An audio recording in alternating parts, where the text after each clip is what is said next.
Assalamualaikum warahmatullahi wabarakatuh. Kami dari kelompok 3 akan memaparkan materi mengenai kepemimpinan. Kelompok kami terdiri dari Insan Fatria sebagai pemateri pertama, Mei Pamujarti pemateri kedua, Deni Sulfani pemateri ketiga, dan saya Talita sebagai moderator dan pemateri keempat. Selanjutnya, materi pertama akan disampaikan oleh Insan Fatria. Assalamualaikum warahmatullahi wabarakatuh. Saya Insan Fatria akan memaparkan tentang pemimpin dan kepemimpinan. Selanjutnya, pemimpin dan manajer. Baik, yang pertama pemimpin dan kepemimpinan. Menurut Suradinata tahun 1997 halaman 8, pemimpin adalah orang yang memimpin kelompok 2 orang atau lebih, baik organisasi maupun keluarganya. Sedangkan kepemimpinan adalah kemampuan seseorang pemimpin untuk mengendalikan, memimpin, mempengaruhi pikiran, perasaan, atau tingkah laku orang lain untuk mencapai tujuan yang telah ditentukan sebelumnya. Jadi, di sini pemimpin itu adalah sosok pemimpinnya, dan kepemimpinan adalah kemampuan dia untuk memimpin. Kemampuan seseorang untuk menjadi seorang pemimpin dengan tipe dan gaya kepemimpinannya. Bagaimana cara pemimpin tersebut memimpin anggota-anggotanya? Kemudian yang selanjutnya adalah materi pemimpin dan manajer. Nah, di sini kita bisa bandingkan antara pemimpin dan manajer ditinjau dari definisi, kepribadian, orientasi fokus, pendekatan ke pekerjaan, resiko, kekuatan, organisasi, menyentuh, dan cara mengaturnya. Nah, kalau manajer sendiri definisinya adalah orang yang bertugas untuk mengarahkan dan mengatur suatu kelompok untuk mencapai suatu tujuan tertentu.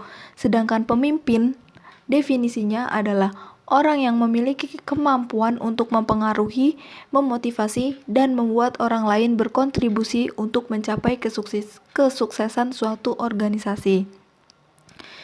Dilihat dari kepribadiannya, seorang manajer itu sosok seorang yang rasional, fokus pada tujuannya, terstruktur, cerdas, dan penuh analisis. Sedangkan kepribadian seorang pemimpin itu biasanya penuh karisma dan penuh imajinasi. Jadi banyak inovasi-inovasi baru. Dilihat dari orientasinya, manajer ini orientasinya kepada tugas. Bagaimana tugas itu bisa selesai.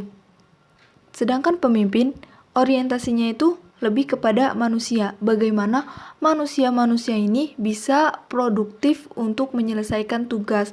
Jadi pemimpin itu lebih kepada memotivasi manusia-manusianya. Sedangkan kalau manajer itu lebih bagaimana sih caranya biar tugas ini selesai. Gimana pun caranya tugas ini harus selesai, seperti itu. Kemudian dilihat dari fokusnya, manajer ini berfokus untuk mengatur pekerjaan. Sedangkan pemimpin fokusnya itu memimpin manusia. Untuk pendekatan ke pekerjaan, manajer ini biasanya membuat strategi, peraturan, metode, kemudian membuat tim dan ide. Sedangkan pemimpin, pendekatan ke pekerjaannya itu melihat masalah dulu, kemudian mencari solusi yang kreatif dengan komitmen dan karismanya, baru ia memotivasi timnya untuk bergerak. Beda sama manajer ya. Jadi kalau manajer itu membuat strateginya dulu, kemudian baru dibuat tim. Kalau pemimpin itu melihat masalahnya dulu, kemudian mencari solusinya, dan kemudian menggerakkan manusia-manusia. Kemudian kalau dari resiko, manajer ini cenderung menghindari resiko, sedangkan pemimpin ini mengambil resiko, lebih berani untuk mengambil resiko, karena demi tercapainya sebuah tujuan itu seorang pemimpin itu biasanya memiliki imajinasi tersendiri itu untuk mengambil resiko. Kemudian dari kekuatannya, manajer ini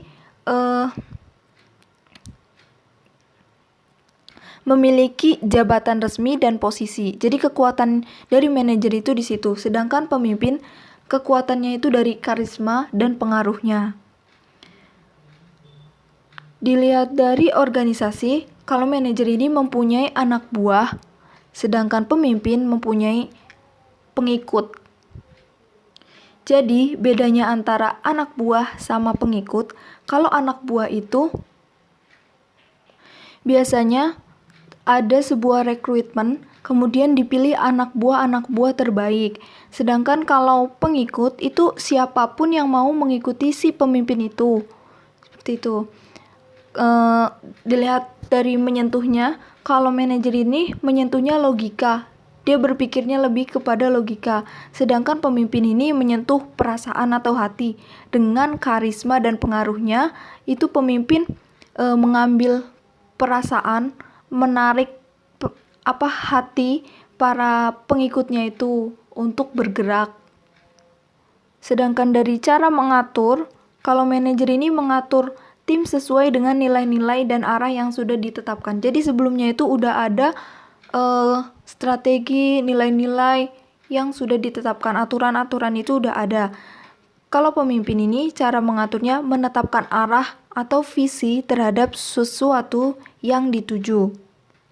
Baik, terima kasih. Sekian dari saya. Selanjutnya saya kembalikan kepada moderator. Materi kedua disampaikan oleh Mbak Mujarti. Selanjutnya, saya akan menjelaskan tentang kepemimpinan pendidikan, yang mana adalah suatu kemampuan dan proses mempengaruhi, membimbing, mengkoordinir, dan menggerakkan orang lain yang berhubungan dengan pengembangan ilmu pendidikan dan pelaksanaan pendidikan dan pengajaran, agar kegiatan-kegiatan yang dijalankan dapat lebih efektif dan efisien dalam pencapaian tujuan-tujuan pendidikan. Lebih singkatnya, kepemimpinan pendidikan merupakan pemimpin pada suatu lembaga satuan pendidikan, yang mana pemimpin itu diperlukan dalam pengelolaan lembaga pendidikan. Kepemimpinan pendidikan berkewajiban untuk mengkoordinasikan ketenagaan pendidikan di lembaga pendidikan untuk menjamin teraplikasinya peraturan pada lembaga pendidik. Dalam kepemimpinan pendidikan, terdapat juga Association of Supervision and Curriculum Development atau Asosiasi Pengawasan dan Pengembangan Kurikulum. Yakni adalah tindakan atau tingkah laku di antara individu-individu dan kelompok-kelompok yang menyebabkan mereka bergerak ke arah tercapainya tujuan-tujuan pendidikan yang menambahkan penerimaan bersama bagi mereka. Selanjutnya, kepemimpinan dan dinamika kelompok. Pemimpin merupakan elemen penting dalam memberdayakan dinamika kelompok. Ia merupakan tulang punggung dalam mencapai prestasi, kemajuan, dan keberhasilan kelompok yang didukung oleh tipe dan gaya kepemimpinannya. Nah, dinamika kelompok sendiri itu adalah suatu kelompok yang terdiri dari dua atau lebih individu yang memiliki hubungan secara jelas antara anggota satu dengan yang lain. Nah, peran kepemimpinan itu sendiri dalam dinamika kelompok yaitu salah satunya memfokuskan diri pada proses kerja secara bersama serta mengevaluasi kemajuan dan perkembangan kelompok. Dan selanjutnya, tipe dan gaya kepemimpinan. Tipe kepemimpinan dapat diartikan sebagai bentuk atau pola atau jenis kepemimpinan yang di dalamnya diimplementasikan satu atau lebih perilaku atau gaya kepemimpinan sebagai pendukungnya. Sedangkan gaya kepemimpinan diartikan sebagai perilaku atau cara yang dipilih dan dipergunakan pemimpin dalam mempengaruhi pikiran, perasaan, sikap, dan perilaku para anggota organisasi atau bawahannya. Tipe dan gaya kepemimpinan ini memiliki beberapa jenis. Yang pertama yaitu otoriter, demokratis, dan bebas. Gaya kepemimpinan Otoriter sendiri mempunyai 5 jenis, yaitu otokrat, diktatoris, otokratik, diserter, dan misionari, serta kompromi, yang akan dijelaskan pada slide selanjutnya. Sedangkan gaya kepemimpinan demokratis memiliki 4 gaya kepemimpinan, yakni birokrat, pengembang dan pembangun organisasi, eksekutif, organisator dan administrator, dan yang terakhir resmi.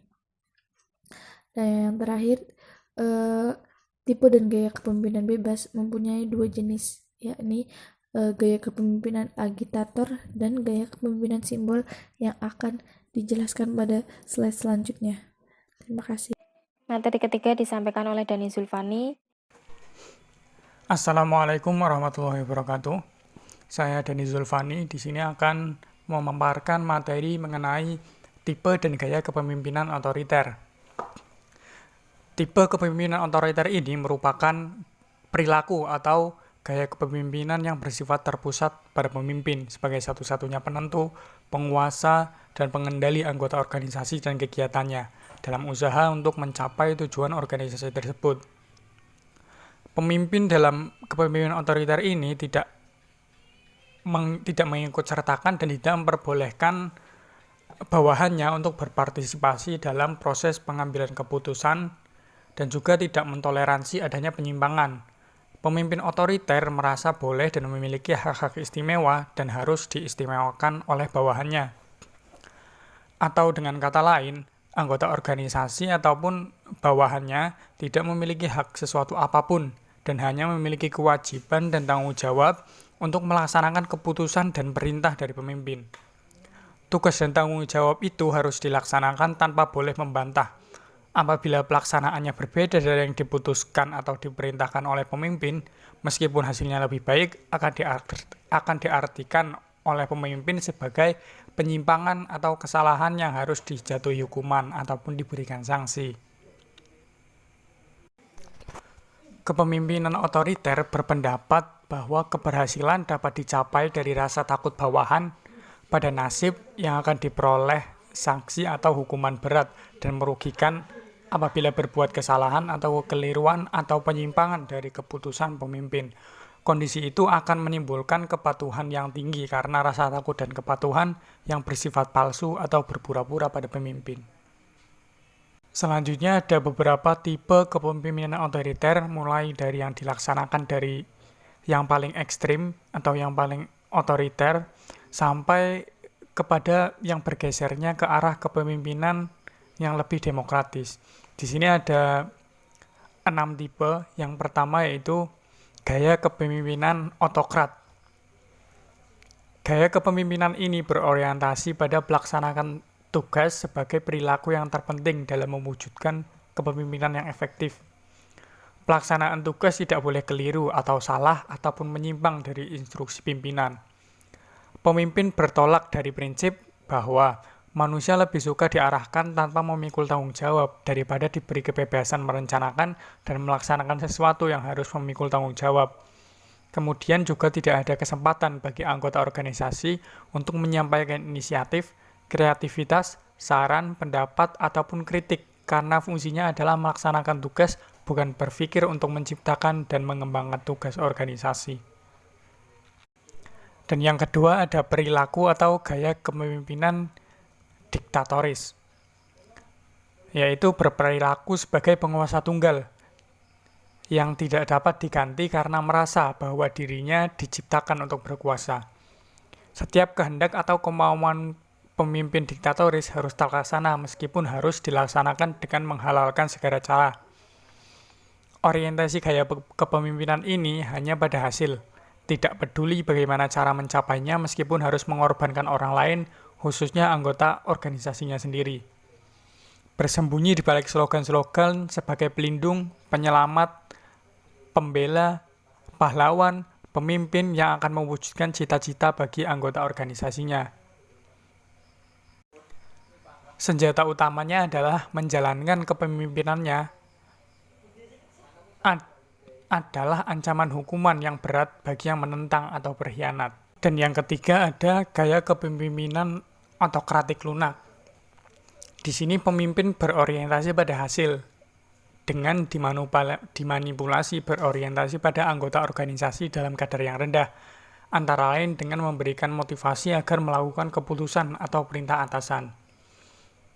Pemimpin di sini cenderung kurang percaya pada dirinya sendiri dan anggota organisasi, terutama dalam membuat keputusan dengan selalu mencari pendukung. Menolak kreativitas inisiatif dari anggota organisasi yang bukan kroninya. Dan juga sanksi dan hukuman tetap merupakan senjata utama dalam menentukan kepatuhan anggota organisasinya. Selanjutnya yang keempat adalah gaya kepemimpinan deserter atau pembelot. Pemimpin menghindar dari tugas dan tanggung jawab, mempengaruhi, menggerakkan, dan mengarahkan anggota organisasi untuk bekerja sama dalam mencapai tujuan bersama. Pemimpin tidak senang membuat rencana dan melaksanakan kegiatan yang tidak menguntungkannya. Pemimpin cenderung melibatkan diri pada tugas-tugas yang ringan, mudah dan tidak banyak mengeluarkan tenaga atau energi fisik dan juga psikis. Dan juga pemimpin ini mudah menyerah dalam menghadapi kesulitan-kesulitan. Dan selanjutnya yang kelima adalah gaya kepemimpinan misionari atau pelindung dan penyelamat. Di sini pemimpin mengutamakan orientasi hubungan dengan anggota organisasinya sehingga sering terlihat ramah, banyak senyum, dan juga akrab. Pemimpin berusaha keras untuk mencegah pertentangan ataupun konflik, perdebatan, dan juga permusuhan dengan orang lain. Pemimpin di sini dalam bekerja berusaha menghindari formalitas dan birokrasi sehingga organisasi akan terkesan memperoleh kemudahan dalam menjumpai atau menghadapi pimpinan. Dan juga pengawas dijadikan sarana untuk memberi kesan bahwa pimpinan memberi perhatian pada anggota organisasi dalam melaksanakan keputusan. Selanjutnya yang keenam adalah gaya kepemimpinan kompromi. Ini merupakan gaya kepemimpinan otoriter yang hampir bergeser mendekati ke gaya kepemimpinan demokratis. Pemimpin dalam gaya ini mempertahankan kekuasaannya tidak berorientasi pada anggota organisasi, tetapi pada atasannya yang berpengaruh dan menentukan jabatan kepemimpinannya. Mengikutsertakan bawahan dalam mengambil keputusan, namun bukan untuk memberikan kesempatan menyampaikan gagasan, kreativitas, dan lain-lain, tetapi untuk meyakinkan bahwa rencana keputusan yang telah disiapkan, diterima, dan dilaksanakan. Sebelum membuat keputusan dan pelaksanaan pekerjaan, pemimpin selalu memperhitungkan untung rugi bagi dirinya. Tidak tertarik dengan pengembangan pekerjaan dan organisasi karena akan menambah beban kerja dan juga tanggung jawab. Dan juga pemimpin ini mampu bekerja sama dengan bawahan dalam artian dimanfaatkan dan diperalat untuk melaksanakan pekerjaan yang memungkinkan pemimpin dinilai positif oleh berbagai pihak. Terima kasih. Dan materi keempat saya sendiri Talitas, yaitu tentang tipe dan gaya kepemimpinan demokratis dan kepemimpinan bebas. Yang pertama yaitu gaya kepemimpinan birokrat. Pemimpin mengutamakan ketaatan pada peraturan, prosedur, dan mekanisme kerja atau kegiatan yang telah ditentukan. Pemimpin yang lebih tinggi menuntut ketaatan pemimpin yang lebih rendah di dalam satu struktur organisasi sebagai pemegang kekuasaan dalam melaksanakan sebagian fungsi dan tugas pokok organisasi. Pemimpin berusaha mengembangkan hubungan informal dalam rangka mengimbangi hubungan kerja formal yang statis dan kaku. Pemimpin dalam mewujudkan dan membina kerjasama dilakukan dengan orientasi pada posisi atau kedudukan anggota. Pemimpin kurang aktif menciptakan dan mengembangkan kegiatan organisasi karena cenderung tidak menyukai perubahan dan perkembangan. Pemimpin lambat dalam mengambil keputusan yang didasarkan atas tata hubungan kerja sebagai proses kerja yang dibakukan atau sesuai prosedur dan mekanisme kerja. Pemimpin lebih menyukai pekerjaan rutin yang statis dan berisiko rendah. Kemudian yang kedua yaitu kepemimpinan pengembang dan pembangun organisasi. Yang pertama yaitu pemimpin sangat mahir dalam menciptakan, mengembangkan, dan membina kerjasama untuk mencapai tujuan bersama. Kemudian pemimpin bekerja secara teratur dan bertanggung jawab sehingga efektivitas dan efisiensi kerja tinggi dalam menggerakkan bawahan. Pemimpin mampu mempercayai orang lain dalam melaksanakan pekerjaan dengan memberikan pelimpahan wewenang dan tanggung jawab yang jelas. Pemimpin memiliki kemampuan yang positif dalam menghargai dan menghormati anggota organisasi atau bawahan. Pemimpin memiliki kemauan dan kemampuan membina hubungan manusiawi yang efektif di dalam dan di luar jam kerja. Kemudian selanjutnya yaitu gaya kepemimpinan eksekutif. Tipe kepemimpinan ini pemimpin memiliki keyakinan bahwa orang lain khususnya anggota organisasi dapat bekerja dan menjadi pemimpin sebaik dirinya, sehingga tidak boleh diremehkan dan harus dihormati atau dihargai secara layak dan manusiawi. Kemudian pemimpin memiliki komitmen yang tinggi. Pemimpin cenderung memiliki orientasi pada kualitas pelaksanaan tugas dan hasilnya. Pemimpin disiplin dalam bekerja sehingga sangat meyakinkan, disegani, dan dihormati oleh anggota organisasi. Pemimpin selalu berusaha menumbuhkan, memelihara, dan mengembangkan partisipasi aktif anggota organisasi melalui kemampuannya dalam memberikan motivasi kerja. Kemudian, pemimpin memiliki semangat, moral, loyalitas, dan dedikasi kerja yang tinggi sehingga menjadi teladan bagi anggota organisasi. Pemimpin memiliki kemampuan menumbuhkan kesadaran dan kesediaan bekerja keras untuk menjadi anggota organisasi yang sukses tanpa menekan atau memaksa. Pemimpin terbuka terhadap kritik, saran, dan pendapat yang dimanfaatkannya untuk memperbaiki kekeliruan atau kesalahan dalam melaksanakan kepemimpinannya. Selanjutnya yaitu gaya kepemimpinan organisator dan administrator. Yang pertama ini, pemimpin menyukai pembagian dan pembidangan kerja yang jelas dengan membentuk unit-unit kerja seperti urusan, bagian, bidang, biro, divisi, dan lainnya. Pemimpin bekerja secara berencana dengan langkah-langkah yang sesuai dengan fungsi manajemen, diawali dengan penyusunan perencanaan, melakukan pengorganisasian, pelaksanaan dan pengawasan yang dilaksanakan dengan tertib atau teratur dan berkesinambungan. Pemimpin sangat mementingkan tersedianya data atau informasi yang mutakhir, baik yang bersifat kuantitatif maupun kualitatif, yang digunakan untuk pengambilan keputusan. Kemudian, pemimpin memiliki kemampuan mewujudkan kerjasama, ternyata rendah orientasinya pada hubungan kemanusiaan dengan anggota organisasi yang dituntut kepatuhannya dalam melaksanakan tugas masing-masing. Kemudian, pemimpin memiliki kemampuan untuk meyakinkan anggota organisasi bahwa ide atau gagasan inisiatif, kreativitas, inovasi yang datang dari dirinya harus dilaksanakan dengan penuh tanggung jawab. Selanjutnya yaitu gaya kepemimpinan resmi.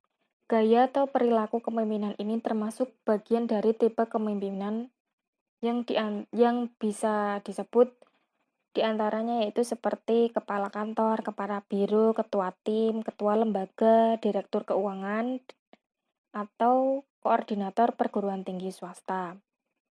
Pemimpin memperankan diri sebagai pelindung organisasinya. Pemimpin menampilkan tanggung jawab mengayomi, melindungi, membela kepentingan anggota organisasi. Pemimpin selalu berusaha mendahulukan dan mengutamakan kepentingan organisasi karena merupakan kepentingan bersama. Gaya atau perilaku kepemimpinan ini dijalankan juga dengan sikap pengabdian, kerelaan, rela berkorban, dan pelaporan yang tinggi dalam mewujudkan kegiatan yang bermanfaat bagi kepentingan organisasi atau kepentingan bersama. Kemudian yang selanjutnya yaitu tipe dan gaya kepemimpinan bebas. Terdiri dari dua macam yaitu gaya kepemimpinan arigator dan gaya kepemimpinan simbol. Gaya kepemimpinan arigator didominasi oleh perilaku menimbulkan pertentangan atau konflik antar anggota organisasi, bahkan dilakukan juga dengan pihak luar. Perilaku itu didasari kehendak pemimpin untuk mendapatkan sesuatu yang menguntungkan dirinya dari suasana pertentangan atau kekacauan yang diciptakannya. Kondisi itu diciptakan dan dikembangkan dengan memberikan kebebasan pada setiap anggota organisasi dalam membuat keputusan dan melaksanakannya. Kepemimpinan agregator ini merupakan kepemimpinan yang memiliki kemampuan memecah belah anggota organisasi dengan memberikan kebebasan dalam membuat keputusan dan bertindak, agar tercipta situasi dan pertentangan atau konflik yang dimanfaatkan untuk memperoleh keuntungan bagi dirinya sendiri. Kemudian yang kedua yaitu gaya kepemimpinan simbol. Gaya kepemimpinan ini pada dasarnya dijalankan tanpa memimpin dalam arti yang sesungguhnya, karena tidak melakukan usaha untuk mempengaruhi pikiran, perasaan, sikap, dan perilaku anggota organisasinya. Di dalam kepemimpinan simbol ini, pemimpin tidak memiliki dan tidak menjalankan wewenang dan tidak memikul tanggung jawab karena dilimpahkan sepenuhnya pada pimpinan pelaksana. Dalam menjalankan wewenang dan tanggung jawab, pemimpin gaya kepemimpinan simbol ini difungsikan juga sebagai penasihat atau tempat berkonsultasi, yang hasilnya bebas untuk digunakan atau tidak oleh pemimpin pelaksana. Sedangkan wewenang dan tanggung jawab menggerakkan anggota organisasi dengan mengambil berbagai keputusan dan memerintahkan pelaksanaannya berada sepenuhnya pada pemimpin pelaksana. Sekian pemaparan materi dari kelompok kami, kurang lebihnya mohon maaf. Wassalamualaikum warahmatullahi wabarakatuh.